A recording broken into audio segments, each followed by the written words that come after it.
3 ತಂಡಗಳನ್ನು ರಚನೆ ಮಾಡಿದ್ದಾರೆ ಪೊಲೀಸರು. ಆರೋಪಿ ದರ್ಶನ್ ಬಂಧನಕ್ಕೆ ಪೊಲೀಸರು ಪ್ಲಾನ್ ಮಾಡಿದ್ದಾರೆ. ದರ್ಶನ್ ಕೋರ್ಟ್ಗೆ ಸರೆಂಡರ್ ಆಗಲಿಕ್ಕೆ ಪ್ಲಾನ್ ಮಾಡಿದ್ದಾರೆ. ಆದರೆ ಅದಕ್ಕಿಂತ ಮೊದಲು ಅವರನ್ನು ಬಂಧಿಸಬೇಕು ಅಂತ ಪೊಲೀಸರು ಪ್ಲಾನ್ ಮಾಡಿದ್ದಾರೆ. ಆಪ್ತ ನಟ ಧನ್ವೀರ್ರಿಂದ ಪೊಲೀಸರಿಗೆ ಮಾಹಿತಿ ಸಿಕ್ಕಿದೆ. ಪೊಲೀಸರ ದಾರಿ ತಪ್ಪಿಸ್ತಾ ಇದ್ದಾರೆ ನಟ ಧನ್ವೀರ್ ಅನ್ನುವಂಥ ಮಾತು. ಆ ರೀತಿ ಏನಾದರೂ ಆದರೆ ಆತನಿಗೂ ಕೂಡ ಸಂಕಷ್ಟವೇ. ಹೌದು, ಸಾಮಾನ್ಯ ಸಂಗತಿ ಅಲ್ಲ. ಎಲ್ಲಿದ್ದಾರೆ ಏನು ಅನ್ನುವಂಥ ಪ್ರಶ್ನೆನ ಪೊಲೀಸರು ಕೇಳ್ತಾ ಇದ್ದಾರೆ. ಆತ ವ್ಯವಸ್ಥಿತವಾಗಿ ಹಾದಿ ತಪ್ಪಿಸ್ತಾ ಇದ್ದಾನೆ ಅನ್ನುವಂಥ ಮಾತುಗಳು ಕೇಳಿ ಬರ್ತಾ ಇವೆ. ಸರೆಂಡರ್ ಆಗಬೇಕು ನೇರವಾಗಿ ಬಂದು ಅಂತ. ಆದರೆ ಪೊಲೀಸರು ಸರೆಂಡರ್ ಆಗೋದು ಬೇಡ, ಇವ್ರನ್ನ ಅರೆಸ್ಟ್ ಮಾಡ್ಕೊಂಡೇ ಕರ್ಕೊಂಡು ಹೋಗಬೇಕು ಅಂತ. ಯಾಕಂದ್ರೆ ಮೊದಲಾದಂಥ ಪ್ರಹಸನ ಇದೆಯಲ್ಲ, ಮೊದಲ ಬಾರಿ ಅರೆಸ್ಟ್ ಆದಂಥ ಸಂದರ್ಭದಲ್ಲಿ ಬಹುಶಃ ಇದು ರಿಪೀಟ್ ಆಗಬೇಕು ಅಂತ ಅವರು ಕೂಡ ಕಾಯ್ತಾ ಇದ್ದಾರೆ ಪೊಲೀಸರು. ಹೀಗಾಗಿ 3 ತಂಡಗಳನ್ನು ರಚನೆ ಮಾಡಿದ್ದಾರೆ. 3 ತಂಡಗಳು ಎಲ್ಲೆಲ್ಲಿದ್ದಾರೆ, ಏನು ಎತ್ತ ಅದೆಲ್ಲ ವಿವರಗಳನ್ನು ಕಲೆ ಹಾಕ್ತಾ ಇದ್ದಾರೆ. ಯಾವುದೇ ಸಂದರ್ಭದಲ್ಲಿ ದರ್ಶನ್ ಬರ್ಬೋದು ಅನ್ನುವಂಥದ್ದು, ದರ್ಶನ್ ಬಂದು ಕೋರ್ಟಿಗೆ ಹಾಜರಾಗ್ತಾರೆ ಅಂತ, ಅವರೇ ಸರೆಂಡರ್ ಆಗ್ತಾರೆ ಅಂತ. ಆದರೆ ಸರೆಂಡರ್ ಆಗೋದಕ್ಕಿಂತ ಮೊದಲೇ ದರ್ಶನ್ ಅವ್ರನ್ನ ಅರೆಸ್ಟ್ ಮಾಡಬೇಕು ಅಂತ ಪೊಲೀಸರು ಪ್ಲಾನ್ ಮಾಡಿದ್ದಾರೆ. ಒಂದು ವಿಚಾರ ಅಂತಂದ್ರೆ ರಂಗನಾಥ್ ಅವರೇ, ಬಹುಶಃ ಪ್ರತಿ ಒಂದು ವರ್ಷ 2 ತಿಂಗಳೇನೋ ಆಯ್ತಲ್ಲ ಈ ಮರ್ಡರ್ ಆಗಿದ್ದು. ಅದ್ರಲ್ಲಿ ಗಮನಿಸಿದಂತ ಒಂದು ದೊಡ್ಡ ಡೆವಲಪ್ಮೆಂಟ್ಸ್ ಅಥವಾ ಒಂದು ದೊಡ್ಡ ವ್ಯತ್ಯಾಸ ಅಂತ ಅಂದ್ರೆ ಹೊಸಕೆರೆಹಳ್ಳಿ ನಿವಾಸದಲ್ಲಿ ಇವತ್ತು ದರ್ಶನ್ ಅವರನ್ನ ವಶಕ್ಕೆ ಪಡೆಯೋಕೆ ಪೊಲೀಸರು ಬಂದಿರೋದು. ಯಾಕೆ ಅಂತ ಅಂದ್ರೆ ದರ್ಶನ್ ಅವರು ಹೊಸಕೆರೆಹಳ್ಳಿ ನಿವಾಸದ ಬಳಿ ಏನು ಬಹಳ ಹೋಗ್ತಿದ್ದವರಲ್ಲ, ಅಂದ್ರೆ ವಿಜಯಲಕ್ಷ್ಮಿ ಅವರ ನಿವಾಸದ ಬಳಿ ಹೋಗ್ತಿದ್ದವರಲ್ಲ. ಅವ್ರು ವಿಜಯಲಕ್ಷ್ಮಿ ಅವ್ರ ಕಡೆಯಿಂದ ಬಹಳ ಅಂತರನೇ ಇತ್ತು. ಅವ್ರು RR ನಗರ ನಿವಾಸದಲ್ಲೇ ಬಹಳ ಹೆಚ್ಚಿದ್ದು ಅನ್ನೋದು ನಮಗೆಲ್ಲ ಗೊತ್ತಿದ್ದಂಥ ಸಂಗತಿ. ಬಟ್ ಘಟನೆ ಆದಂತ ನಂತರ ಅಲ್ಲಿ ವಿಜಯಲಕ್ಷ್ಮಿ ಅವರು ಬೆನ್ನಿಗೆ ನಿಂತಿದ್ದು, ಅದಾದ ನಂತರ ಅಲ್ಲಿ ಲಾಯರ್ಗಳನ್ನ ವ್ಯವಸ್ಥೆ ಮಾಡಿಕೊಟ್ಟಿದ್ದು, ಇದೆಲ್ಲವೂ ಕೂಡ ಅವರ ನಡುವಿನ ಮತ್ತೆ ಆ ಬಿರುಕೇನಿತ್ತು ಅದು ಮತ್ತೆ ಅವರು ನಡುವೆ ಒಂದು ಏನ್ ಹೇಳ್ತಾರಲ್ಲ, ಇಬ್ರು ಒಂದಾಗೋಕ್ಕೂ ಒಂದು ಕಾರಣ ಆಯ್ತು ಇಡೀ ಪ್ರಕರಣ ಅಂತಾನು ಕೆಲವರು ಅದನ್ನು ವಿಶ್ಲೇಷಣೆ ಮಾಡ್ತಿದ್ರು. ಗೊತ್ತಿಲ್ಲ, ಅದ್ರ ತಕ್ಕ ಹಾಗೆ ಮುಂದುವರೆದ ಭಾಗವಾಗಿ ಇವತ್ತು ದರ್ಶನ್ ಅವ್ರ ನಿವಾಸದಿಂದಾನೇ ಮತ್ತೆ ಅರೆಸ್ಟ್ ಆಗೋ ಚಾನ್ಸಸ್ ಇದೆ ಅಂತ ಕಾಣಿಸುತ್ತೆ.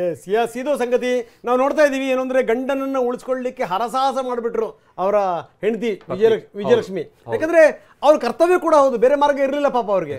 ಆದ್ರೆ ನೋಡಿ, ಒಂದು ಇವರು ಕಾಣುವ ರೀತಿಯಲ್ಲಿ ಎಲ್ಲವನ್ನು ಕೂಡ ಮಾಡ್ತಾ ಇದ್ರು. ದೇವರು ದಿಂಡ್ರು, ನಾವು ಕೂಡ ಅವ್ರನ್ನ ಫಾಲೋ ಮಾಡ್ತಾ ಇದ್ವಿ, ತೋರಿಸ್ತಾ ಇದ್ವಿ ಅವ್ರು ಏನೇನು ಪ್ರಯತ್ನ ಪಡ್ತಾ ಇದ್ದಾರೆ, ಏನು ಎತ್ತ ಎಲ್ಲದೂ ಕೂಡ. ಆದ್ರೆ ದೂರದಲ್ಲಿರುವಂತ ಒಂದು ಜೀವ ಪಾಪ ದೂರದಲ್ಲಿ ನಿಂತ್ಕೊಂಡು ಕಣ್ಣೀರು ಹಾಕ್ತಾ ಇದೆ. ಅದವರ ತಾಯಿ ಮೈಸೂರಿನಲ್ಲಿ.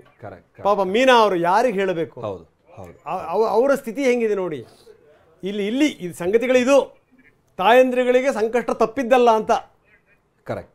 ಪೊಲೀಸರು ಒಟ್ಟು 7 ತಂಡಗಳನ್ನ ಮಾಡಿಕೊಂಡು ಈಗ ಆಲ್ರೆಡಿ 7 ಆರೋಪಿಗಳನ್ನ ಮತ್ತೆ ಜೈಲಿಗೆ ಕಳಿಸುವಂತ ನಿಟ್ಟಿನಲ್ಲಿ, ಕೋರ್ಟ್ ಮುಂದೆ ಸರೆಂಡರ್ ಮಾಡುವಂತ ನಿಟ್ಟಿನಲ್ಲಿ ಪ್ರಯತ್ನದಲ್ಲಿದ್ದಾರೆ. ಬಟ್ ದರ್ಶನ್ ಅವರ ವಿಚಾರವಾಗಿ ಹೇಳೋದಾದ್ರೆ ಇನ್ನೂ ಕೂಡ ದರ್ಶನ್ ಎಲ್ಲಿಯರೇ ಏನು ಎತ್ತ ಅನ್ನುವಂತ ಕ್ಲಾರಿಟಿ ಪೊಲೀಸರಿಗೂ ಇದ್ದಂಗಿಲ್ಲ. ಬಟ್ ಇಲ್ಲಿ ತನಕ 4 ಆರೋಪಿಗಳನ್ನ ಅರೆಸ್ಟ್ ಮಾಡಲಾಗಿದೆ. 7 ಮಂದಿಯ ಬೇಲ್ ಕ್ಯಾನ್ಸಲ್ ಆಗಿತ್ತಲ್ಲ, ಅದರಲ್ಲಿ 4 ಮಂದಿ. A1 ಪವಿತ್ರ ಅವ್ರ ಮನೇಲೆ ಈಗ ಸದ್ಯ ಪೊಲೀಸರು ಕೂಡ ಇದ್ದಾರೆ, ಬಹುತೇಕ ಅವರು ವಶಕ್ಕೆ ಪಡೆದಾಗಿದೆ ಈಗ. ಆಮೇಲೆ ಲಕ್ಷ್ಮಣ್ A12, ಮತ್ತೆ ನಾಗರಾಜ A11, A14 ಪ್ರದೋಷ್ ಮನೇಲೆ ಈಗ ಪೊಲೀಸರು ಇದ್ದಾರೆ. ಆತನೂ ಕೂಡ ಈಗ ಆಲ್ರೆಡಿ ವಶಕ್ಕೆ ಪಡೆದಂಗೆನೆ. ಸೊ ಇಬ್ರು ಲಕ್ಷ್ಮಣ್ ಮತ್ತೆ ನಾಗ ಮೈಸೂರಿನಲ್ಲಿ ಇದ್ರು ಅಂತ ಕಾಣಿಸುತ್ತೆ. ಅವರಿಬ್ರು ಕೂಡ ಈಗ ಬೆಂಗಳೂರಿಗೆ ಕರ್ಕೊಂಡು ಬರುವಂತ ಕಾರ್ಯ ನಡೀತಾ ಇದೆ. ಸೊ ಈ ಮುಖೇನವಾಗಿ ಇನ್ನುಳಿದಂತ 3 ಮಂದಿ ಬಾಕಿ ಉಳಿದಿರುವಂತದ್ದು. ಆ 3 ಮಂದಿಗಾಗಿ ಈಗ ಪೊಲೀಸರು ಎಲ್ಲ ಟೀಮ್ ಮಾಡಿಕೊಂಡು ಹುಡುಕಾಡ್ತಿದ್ದಾರೆ. ಪೊಲೀಸರು ದರ್ಶನ್ ಅವ್ರನ್ನ ವಶಕ್ಕೆ ಪಡಿಬೇಕು ಅನ್ನುವಂತ ನಿಟ್ಟಿನಲ್ಲಿ ಹೊಸಕೆರೆಹಳ್ಳಿ ಬಳಿ ಇರುವಂತಹ ಅವರ ಪತ್ನಿಯ ನಿವಾಸಕ್ಕೆ ಹೋಗಿದ್ರು ಕೂಡ ದರ್ಶನ್ ಆಗ್ಬೋದಾದ ಮುಜುಗರದಿಂದ ತಪ್ಪಿಸ್ಕೊಳ್ಳೋಕೆ ನೇರವಾಗಿ ಕೋರ್ಟ್ಗೆ ಬರ್ಬೋದಾದ ಚಾನ್ಸಸ್ ಇದೆ ಅಂತಲೂ ಕೂಡ ಹೇಳಲಾಗ್ತಾ ಇದೆ. 7 ಜನರ ವಶಕ್ಕೆ ಪಡೆಯುವಂತ ನಿಟ್ಟಿನಲ್ಲಿ ಹೆಚ್ಚು ಕಡಿಮೆ ಈಗ 10 ಟೀಮ್ ಆದಾಗೆ, ಯಾಕೆ ಅಂತ ಅಂದ್ರೆ 9 ಟೀಮ್ ಆದಾಗೆ. ಯಾಕಂತಂದ್ರೆ ದರ್ಶನ್ ಅವರನ್ನ ವಶಕ್ಕೆ ಪಡೆಯುವಂತ ನಿಟ್ಟಿನಲ್ಲೇ 3 ಟೀಮ್ಗಳಾಗಿದೆ ಅನ್ನುವಂಥದ್ದು ಗೊತ್ತಾಗ್ತಾ ಇದೆ. ಬಟ್ ದರ್ಶನ್ ಈ ಕೊನೆ ಹಂತದಲ್ಲೂ ಕೂಡ ಒಂದ್ ರೀತಿ ಮುಜುಗರ ಇದು ಮತ್ತೆ ಪೊಲೀಸರ ಹತ್ರ.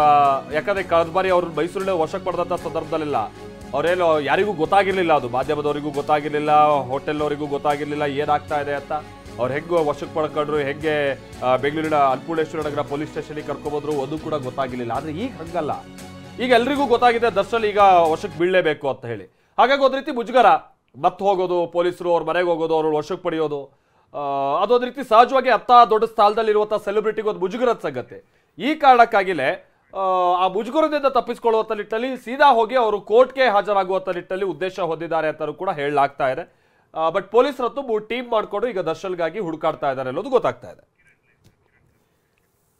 ಬರೀ ನಮ್ಮ ಪ್ರತಿನಿಧಿ ಕಿರಣ್ ಈಗ ನಮ್ಮೊಂದಿಗೆ ನೇರ ಸಂಪರ್ಕದಲ್ಲಿದ್ದಾರೆ. ಕಿರಣ್, ಬಹಳ ಗಮನಿಸಬೇಕಾದಂಥ ಸಂಗತಿ, ಈಗಾಗಲೇ ಹಲವಾರು ಟೀಮ್ಗಳನ್ನು ರಚನೆ ಮಾಡಲಾಗಿದೆ. ಅದರಲ್ಲೂ ದರ್ಶನ್ ಅರೆಸ್ಟ್ ಮಾಡುವಂಥ ವಿಚಾರಕ್ಕೆ ಸಂಬಂಧಪಟ್ಟಂಗೆ 3 ಟೀಮ್ಗಳನ್ನು ರಚನೆ ಮಾಡಲಾಗಿದೆ ಅನ್ನುವಂಥದ್ದು. ಆದರೆ ವ್ಯವಸ್ಥಿತವಾಗಿ ಪೊಲೀಸರ ಹಾದಿ ತಪ್ಪಿಸುವಂಥ ಪ್ರಯತ್ನಗಳು ಕೂಡ ನಡೀತಾ ಇದೆ ಅನ್ನುವಂಥ ಆರೋಪ ಇನ್ನೊಂದು ಕಡೆ ಕೇಳಿ ಬರ್ತಾ ಇದೆ. ದರ್ಶನ್ ಎಲ್ಲಿದ್ದಾರೆ, ಏನು ಎತ್ತ, ನೇರವಾಗಿ ಬಂದು ಅವರು ಕೋರ್ಟ್ಗೆ ಹಾಜರಾಗಬಹುದಾ ಅಥವಾ ಕೋರ್ಟ್ಗೆ ಹಾಜರಾಗೋದರ ಒಳಗಡೆನೇ ಪೊಲೀಸರು ಅವರನ್ನು ಅರೆಸ್ಟ್ ಮಾಡಬಹುದಾ? ಏನಿದೆ ಮಾಹಿತಿ? ರಂಗನಾಥ್, ಈಗಾಗಲೇ ಸುಪ್ರೀಂ ಕೋರ್ಟ್ ಏನು ಬೆಳಿಗ್ಗೆ ಡೈರೆಕ್ಷನ್ಸ್ ಕೊಡ್ತು ಅದರನ್ನೇ ಈಗಾಗಲೇ ಆರ್ಡರ್ ಕಾಪಿ ಬೆಂಗಳೂರು ಪೊಲೀಸರ ಕೈಗೆ ಸೇರಿದೆ. ಕೈಗೆ ಸೇರಿದ ತಕ್ಷಣ ಅದಕ್ಕೆ ಬರೋ ಮುಂಚೆ ಆರ್ಡರ್ ಆದ ತಕ್ಷಣವೇ ಪೊಲೀಸರು 7 ಜನನ ಅರೆಸ್ಟ್ ಮಾಡೋಕ್ಕೆ 7 ತಂಡಗಳನ್ನ ಮಾಡ್ಕೊಂಡಿದ್ರು. ಈಗಾಗಲೇ ಪವಿತ್ರ ಗೌಡ ಇರ್ಬೋದು, ಪ್ರದೋಷ್ ಇರ್ಬೋದು, ಲಕ್ಷ್ಮಣ್ ಇರ್ಬೋದು, ನಾಗರಾಜ್ ಅವ್ರನ್ನ ಈಗಾಗಲೇ ಅರೆಸ್ಟ್ ಮಾಡ್ಕೊಂಡು ಅವ್ರನ್ನೆಲ್ಲನೂ ಕೂಡ ಫಾರ್ಮಾಲಿಟೀಸ್ ಮಾಡ್ತಾ ಇದ್ದಾರೆ. ಪ್ರೊಸೀಜರ್ ಪ್ರಕಾರ ಅದು ಏನು ಮಾಡಬೇಕು ಪ್ರೊಸೀಜರ್ ಮಾಡಿಕೊಂಡು ಅವ್ರನ್ನ ಅನ್ನಪೂರ್ಣೇಶ್ವರಿ ನಗರ ಪೊಲೀಸ್ ಠಾಣೆ ಕರ್ಕೊಬರ್ತಾರೆ.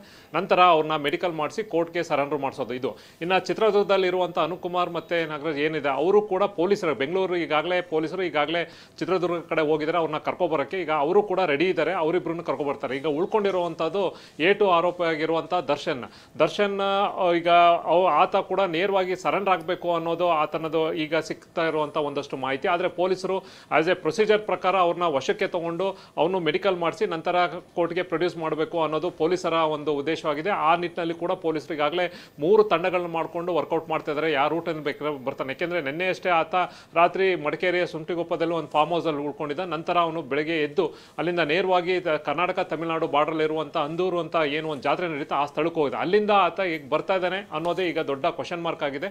ಈಗ ಸಂಬಂಧಪಟ್ಟಂತೆ ಜೊತೆಗೆ ಆತನೂ ಕೂಡ ಯಾರ ಜೊತೆ ಹೋಗಿದ್ದಾನೆ ಯಾರು ಅನ್ನೋದ್ರ ಬಗ್ಗೆ ಪೊಲೀಸರು ಕೂಡ ಹೆಚ್ಚಿನ ಒಂದು ಮಾಹಿತಿಯನ್ನು ತಗೋತಾ ಇದ್ದಾರೆ. ಈಗ ಆತ ನೇರವಾಗಿ ಬಂದು ಅವರ ವಿಜಯಲಕ್ಷ್ಮಿ ಮನೆಗೆ ಅಂದರೆ ಪತ್ನಿಯ ಮನೆಗೆ ಬರ್ತಾನೆ. ಅಲ್ಲಿಂದ ಪೊಲೀಸರು ಅಲ್ಲೊಂದು ಟೀಮು ವೇಟ್ ಮಾಡ್ತಾ ಇದ್ದಾರೆ. ಜೊತೆಗೆ ಮೈಸೂರು ಕಡೆಯಿಂದ ಬಂದರೆ ಅಲ್ಲೊಂದು ಪೊಲೀಸರ ಒಂದು ತಂಡ ಕೂಡ ವೇಟ್ ಮಾಡ್ತಾ ಇದ್ದಾರೆ.